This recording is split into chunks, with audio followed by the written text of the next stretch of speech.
What's up, guys? Back here with another episode of our Dumpster Talks. We're joined here by Nathan Shea, and he is the founder and owner of Secure Structs, LLC. So you guys are big in the cybersecurity area? Yep, that's what we do. Cool, Yeah. That's awesome. Do you kind of want to give us well, I guess I just kind of said cybersecurity, but you want to kind of talk about what you guys do yeah, day to day and stuff? Yeah, we primarily, like you said, we work in the primarily with our clients, cybersecurity, engineering, Awesome. support, primarily government, Department of Defense space, but we've started breaking out as there became more awareness for this need and just more requirements being pushed down to commercial clients. We've grown in that space too. So Cool. We're located here in Lancaster, downtown Lancaster. Moved our offices up from Arlington, Virginia a few years ago, really a little bit before COVID, and just made this our home. And I'm originally from Lancaster, and so I was tired of driving down to Arlington every week. But our work is primarily to help secure our clients' environments, help them be compliant with all the requirements that they have, and then help them engineer solutions. Yeah, there's to stay there. That's definitely a big like problem. You have to keep like everything runs on like technology and computers nowadays, so every business is really affected by. Yeah, and like I said, folks are starting to wake up. Boards are starting to really work into their budgets. Carve out money to like the need for you guys. Yeah, for us, for folks like us, rather than trying to just wing it or hope and pray that it's going to work out. They're bringing in folks like ourselves to help make it more compliant. And then there's other reasons too, like just requirements. Like the government has a lot of requirements for defense contractors and to be at a certain level of compliance, and so they have to get looked at, and that's something we do too, is to go in there and validate what they're doing. So. Nice, awesome. Nice. So I guess like working with technology, at least for me, I get frustrated quickly. Yeah. What's the hardest part you would say is about like your job that you found? It's really getting buy-in from the folks that we're going out there and helping. Like they want you to come out and help, but then whenever they see sometimes how much work they have to do, it's like drinking from a fire hose in many ways. They're just like overwhelmed with the work that is in front of them if they want to be really compliant and secure, and really have that what we call defense in depth. Many times it's just they're hoping that a firewall or passwords will do, but it usually is just kind of the start. So I guess just trying to get them on board and maturing them. That doesn't have to be all done overnight. It'll take time, and helping them know that, hey, you can be patient here. It's not something that has to be done overnight. Yeah, nice. I guess and going off what Todd said, technology kind of a lot of people it seems like a lot of people who are in your space kind of knew that they wanted to do that type of thing. Did you always know was cybersecurity something did you fall into it, or did you? I did. It was kind of I didn't even know what I was getting hired for whenever I put my application in to do this work. I was doing work at the U.S. Army War College back in early 2000, and there were security needs, but it wasn't really a priority. Operations was a priority.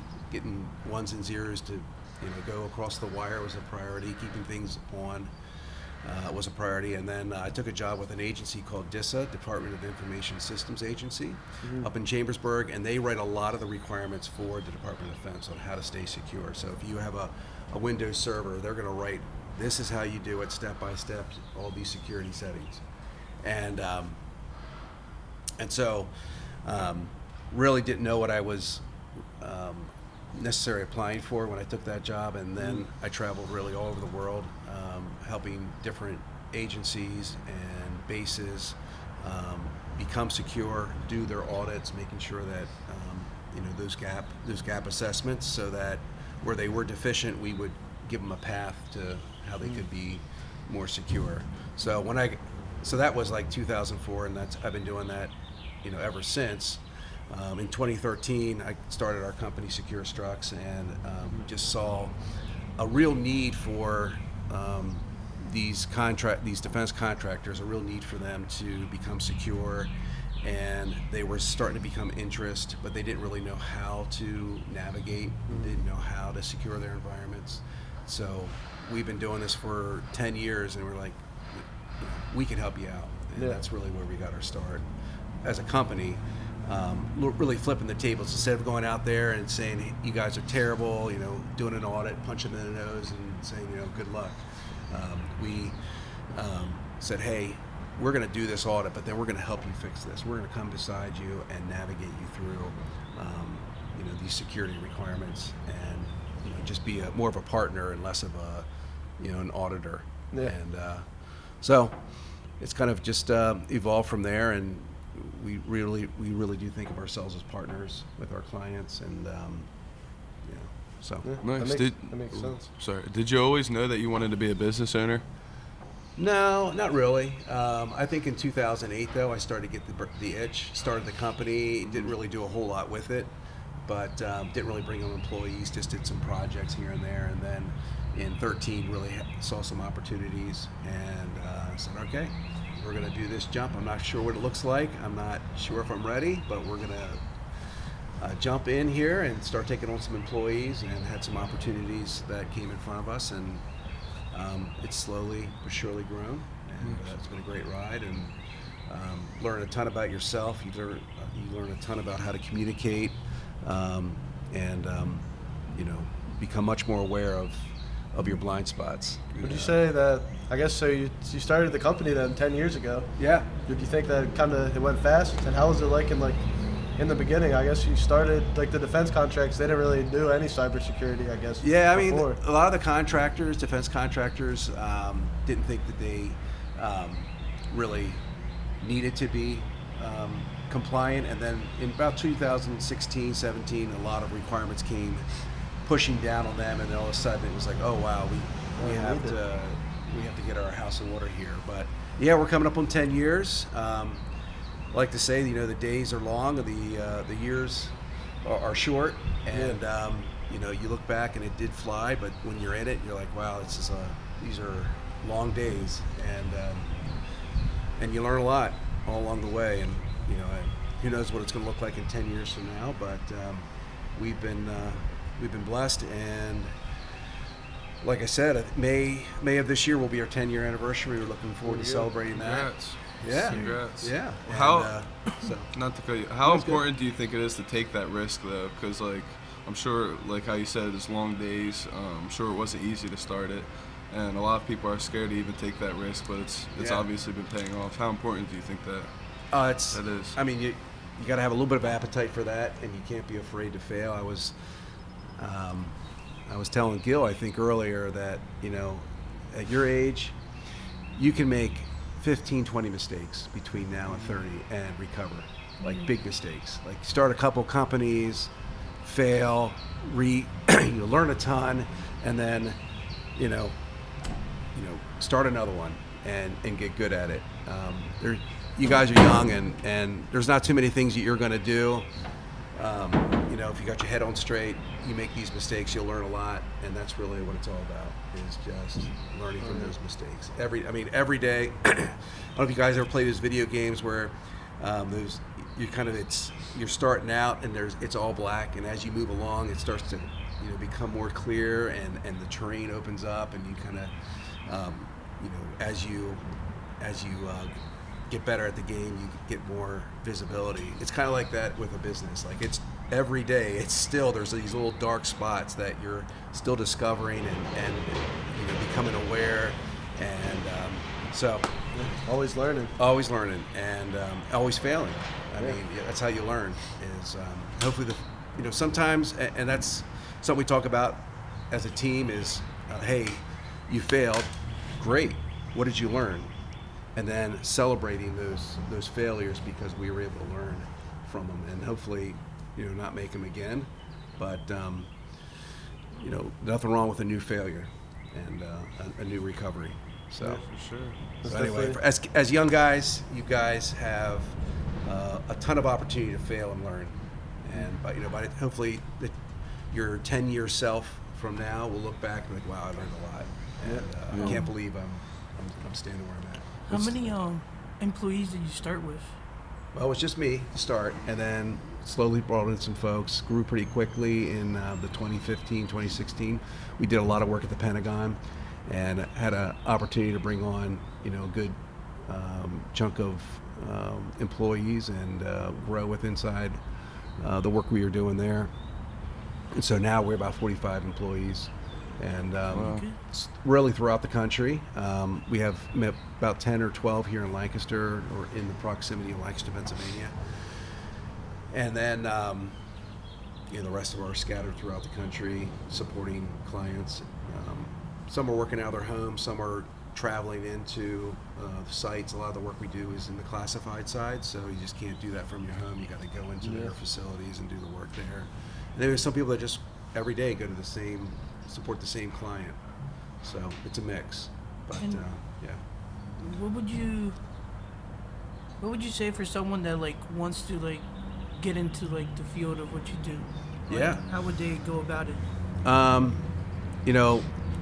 It's changed quite a bit from 10, 15 years ago. A lot of folks would go and get their computer science degree, kind of a generic degree, learn how computers work. But I think learning a language, a computer language, a software language is really important these days. Everything is really being automated. Lots of conversations and about AI and where that's going to fit within cybersecurity. So AI is, there's a new frontier. It's kind of like the gold rush right now, and there's lots of areas there, I think, to create efficiencies in our space. But I'm not as concerned, at least the people I bring on board, I'm not so much concerned about their degrees or their college degrees. I'm more concerned about, are they curious? And there's a lot of certifications out there in our space, from technical certifications to security certifications, and that's where I point folks to, is to get certified in some of the technologies that we work with to secure and harden.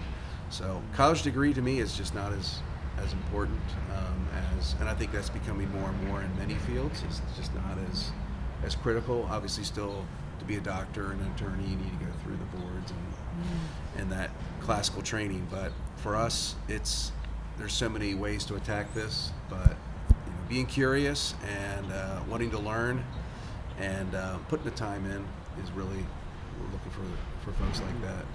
But like I said, college degree is not as important as it used to be, and it's changing fast. It's changing so fast right now. I guess it always has, but especially over the past couple of years, it's accelerated, and so. How do you think that's going to affect people who are in school now and who in college? In high school now, looking to go to college? Yeah, I mean, if you're in college now, I would just stick with it and finish it up.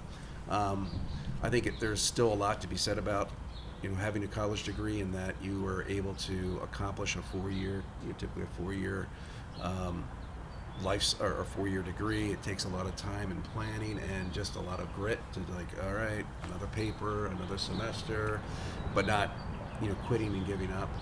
So I still think there's quite a bit of, and the universities too are getting smarter. They're becoming, we work with a few where they're getting more hands-on and less theory in the classroom, and getting internships out there.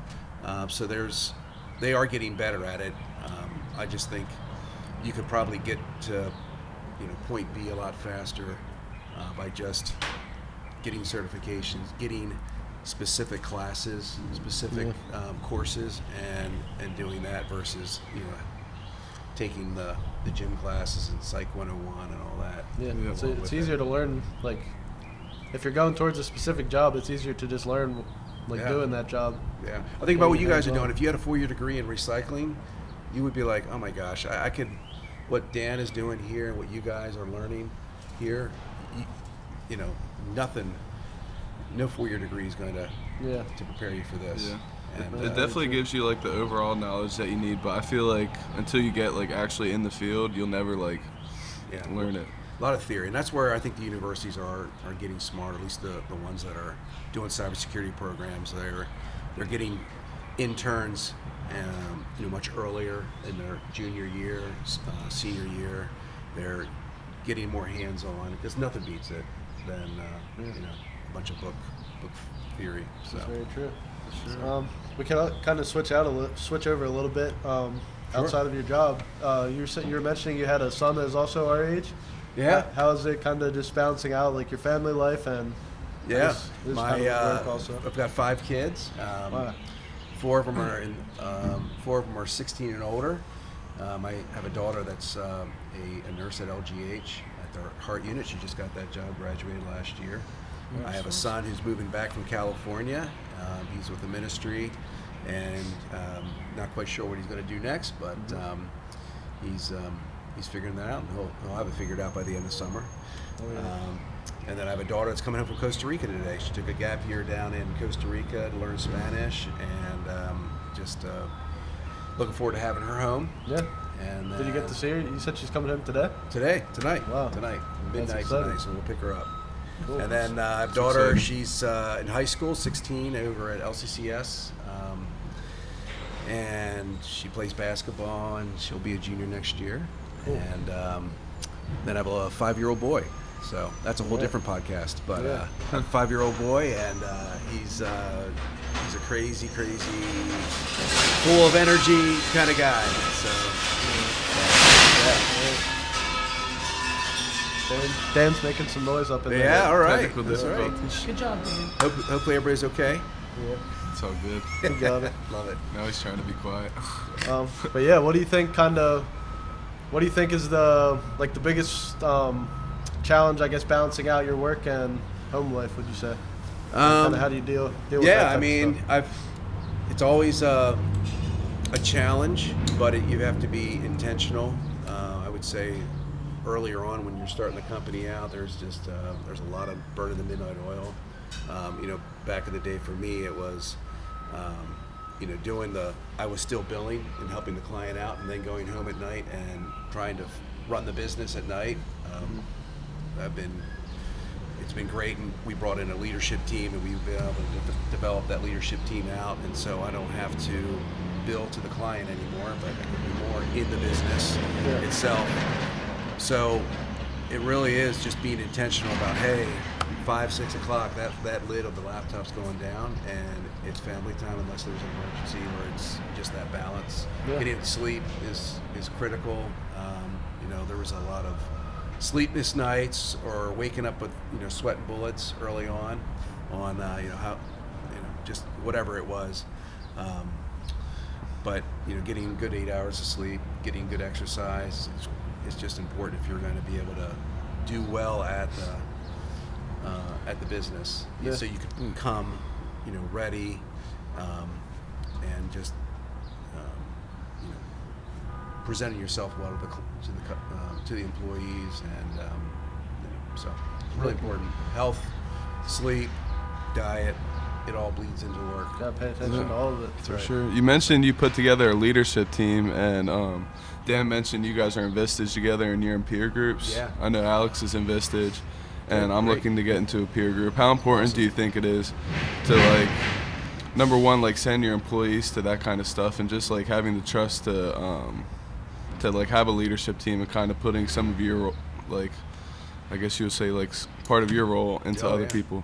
That's a great question, and it's something that I think a lot of founders or owners have a hard time early on, is letting go of the vine and pushing out that trust to the folks that you've hired, that you really want them to help you out, but then you still are like, I do that just a little bit differently, so let me get in there and tinker and mess it up, really. But we hired this team, and it's been a process for me to just extend that trust and let go and say, hey, you guys are better at this than I am. So it's really important to continue to have, to continue to get that training for those folks as well, because you're never done learning, and you're never it's being a leader is like you don't reach the goal line. It's a constant, process, and so I want that for them as well, so that they can learn. So if they're with me whenever the company sells someday or when I retire, I want them to be in the best position to either move on to the next thing for them in their life or to take over the business.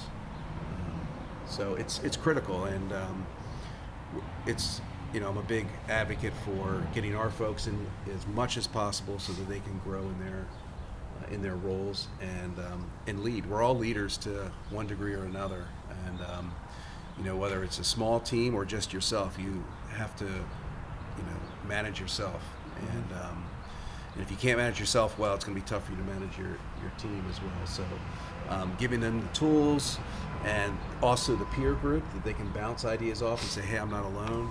Often you think that, oh, this problem is just kind of exclusive to my business, and maybe it is there's a piece of it that is, but overall many businesses are dealing with the same problems with hiring, retention, their P&L, and having a group of folks that you can lean on and say, hey, I'm going through this, and like, oh, hey, you know what? We as a company went through that as well, and here's how we work through it. And so I'm so glad Dan's getting you guys into these peer groups, and definitely great speakers, and helps to think like bigger picture. I would say, kind of. Yeah. You're not in the for that specific day. You're not in the work day, but you just kind of get to think of of it in a different way. Yeah, and he's doing the right thing, grooming you guys for whether you're going to take on a larger role here, or if at some point if you ever move on to another career or another role in life, you'll have this experience and the tools to help you make that jump. Yeah. So I really look up to Dan and what he's doing with you guys, and you got a great leader here. I appreciate that, man. Appreciate that. Yeah. How do you take so you were talking about how you're also a basketball coach. Love Do you take any of these lessons into that, or Absolutely, both ways. Yeah. Both ways on how to coach and lead and communicate.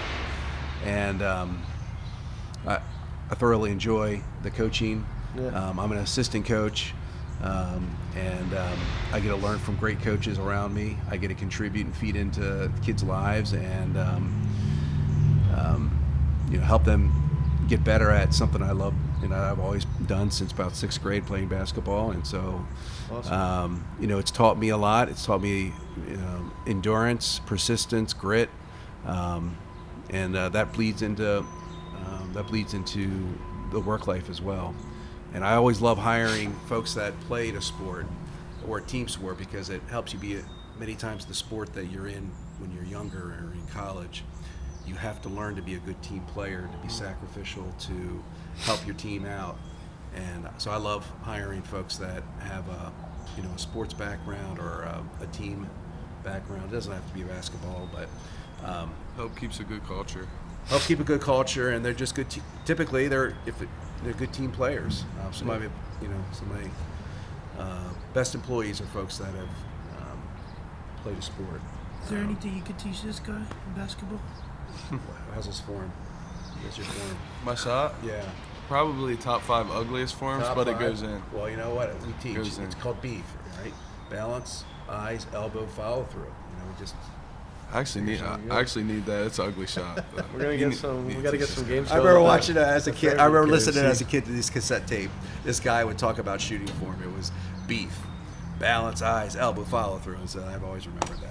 That's Yeah. actually- We definitely need to get some games going. I'd Yeah, for love sure. to. Sods versus Secure Struck. Oh yeah, Yeah, man. any We got some employees players. that- We got a couple that You that think you play. can put a 5 together?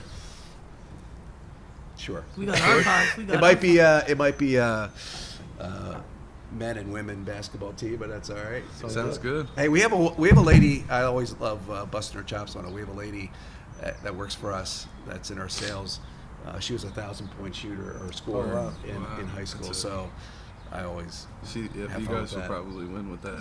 Yeah, she's got a foul shot. So Yeah, I'm a sharpshooter. put her to the line. So who's the guy that had 13 threes?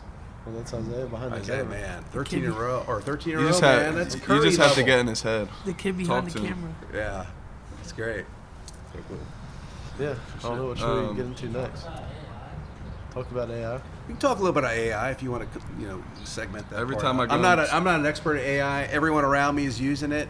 I've yet to create an account with ChatGPT or anything like that. ChatGPT.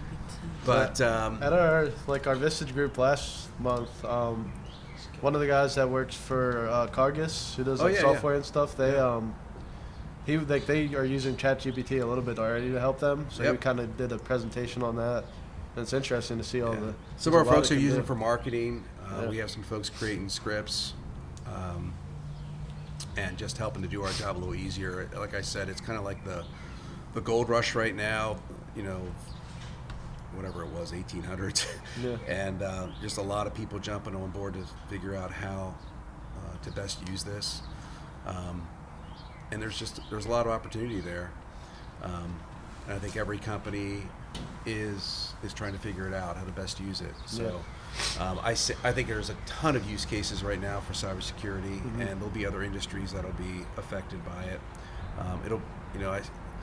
What I've read and the podcasts I've listened to, the computing power is not quite there yet to be able to do the big things that AI is to do. So that, we still think we're 6 to 8 years out on computing power, and once that computing power comes on board, man, the type of problems we'll be solving will be incredible compared to what we're doing with it right now. Yeah. So I'm looking forward to it. It's kind of like it's just an interesting time where industries will be shifting. Maybe some will go away.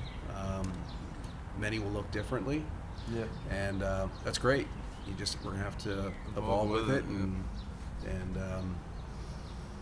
see where it goes. Yeah.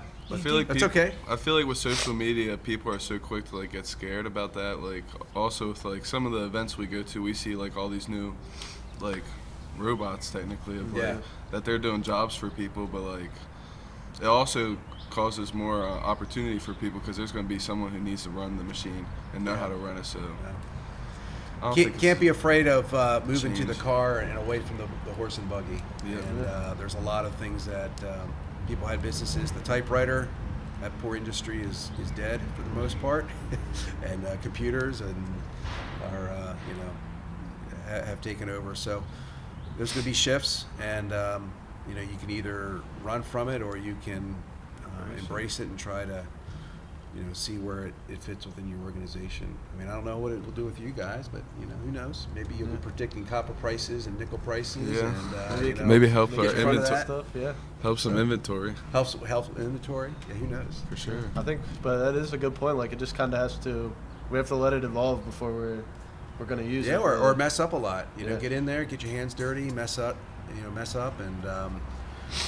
and just see where it fits within inside of your line of business or your organization, and keep adapting with it. But there's just a ton of opportunity with it. Yes, sir. To kind of go off topic, we're all 20 and 21 years old. What advice would you give yourself when you were our age, if you could? Wow, I've been asking myself that question, and same with hey, what will because I'm 48, what will my 58-year-old self, if he could come back and talk to me right now, what would he say to me? And like I said a little earlier, I alluded to it, was just not be afraid to make mistakes and for growth. I started the company. I just wish I would have started the company sooner than what I did. I wish I would have just not been worried about what it would look like if I failed. That was probably my biggest thing starting out the company, is I did not want to fail. I was so scared and afraid of failing, and no one wants to. But if I'm talking to you or my son, and just don't wait. If you've got something that you're wanting to do, and you have a dream, I don't talk about tomorrow. Don't talk about in a couple of years. Get a plan in place. If this is your final place? You have a ton of opportunity working here with Dan. He's going to give you a lot of freedom, and you're learning a ton. And he talks very proudly of you guys in our meetings. And I would just say, if you got something you want to run after, don't wait till you're 30, and try to get a plan in place. Put people around you. One thing I've learned is reading a book. I think it's by Dan Sullivan. It's called Who, Not How. Instead of asking, how am I going to do this? How am I going to do this? Who can you put around you that can help you meet your dreams or to fix your problem? And it's many times you don't have time or the expertise on how you're going to fix that problem. But there are a ton of people out there that have already done it and that have figured it out. Yeah. And finding those people and surrounding yourself with those people to help you along the way is more important than how it's going to be done, because they're going to figure it out, or they're going to know how to do that. And I think with your Vistage group and your peer groups, same thing. You guys have a tremendous opportunity right now to learn from your peers, and to really be open. Use our resources. Use your resources. That's right, and they are resources for you. Your chair, your leadership, your leader in that group. They're going to know people like, hey, I'm struggling with this. Hey, I know a guy over here that can help you, because that's what he does. And it's like, wow, that's what they do, man. Like, I've got so many moving parts in the company, and there's people in our company that have such incredible talent that, if I did it, I'd fumble all over the place, and I just don't have the time either. And these guys they specialize in this. They have a passion for it. So, really, leverage your network. Don't be afraid to fail, and you're young, so. Like I said, you can fail 100 times before you're 30, and it'll just make you better. I like how you mentioned that. I feel like a lot of people, as they get older, have a lot of regrets of what they wish they would have done. So that's I forget the studies that are out there, but people that are retired or dying or close to their death, they ask those questions like, hey, if you, what do you regret, or what? If you could do things all over again, what would you do differently? And just that, the regret of not being with family, the regret of wishing they just would have not have been afraid to start to execute on their dreams. So It's definitely a big thing to think about. Kind of going with using your connections and stuff, and having a good network. I saw on your LinkedIn you have over 15,000 connections and stuff on there. Yeah. So I guess that's obviously really important to you. Kind of how did that help? I've been doing LinkedIn for 10 years easily. Since it came out, I've been using LinkedIn. So 15's great, but there's people out there with millions and hundreds of thousands, and so.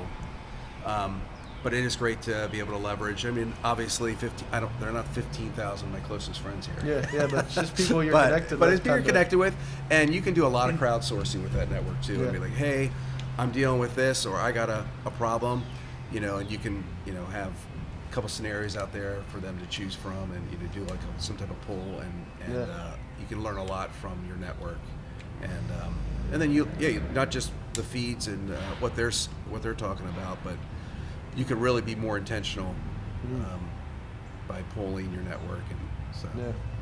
So LinkedIn's one avenue, but definitely, we're all trying to build our LinkedIn's up right now. Okay, for the company here, and personally. We put personal stuff. Yeah, Gil just started his up. Great. So we're trying. I tell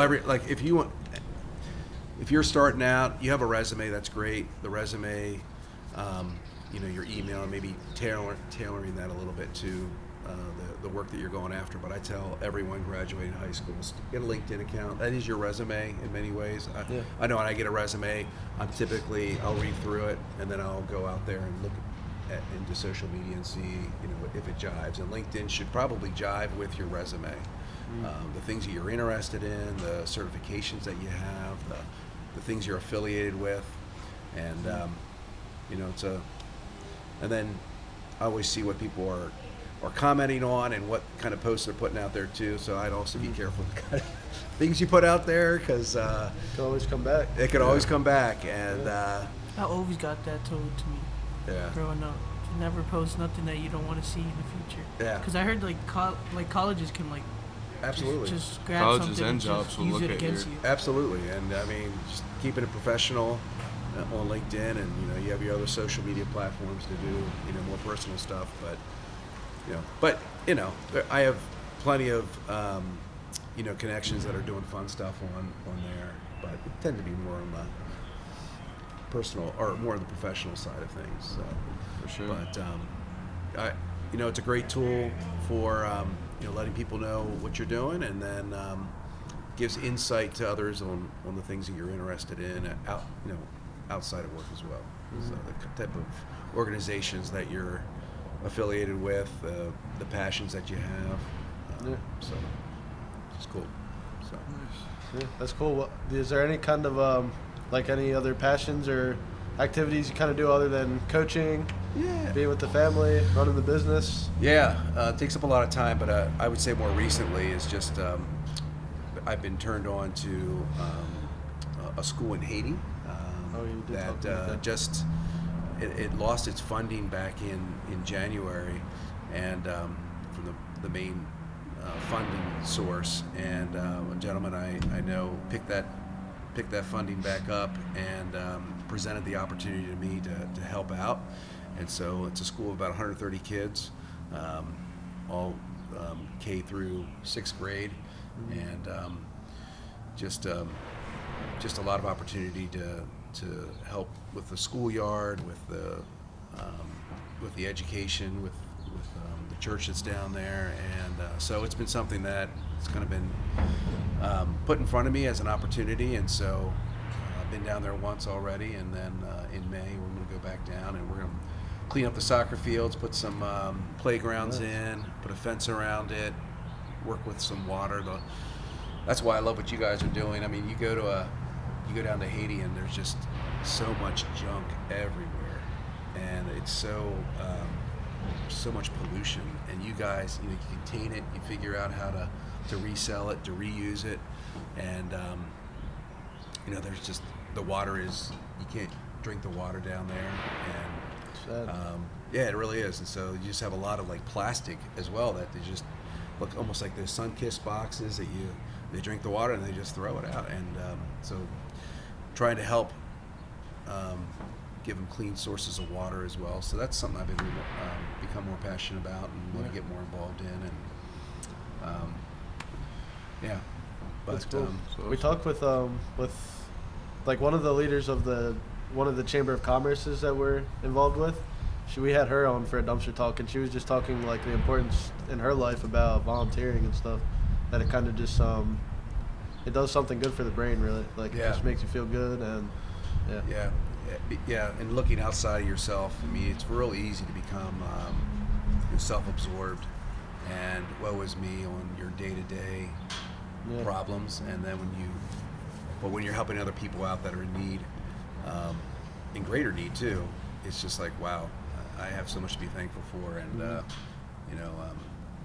it gives you more purpose and meaning, and especially in this country where we have so many resources and so many opportunities to give back, and so I think Secure Structs has helped me.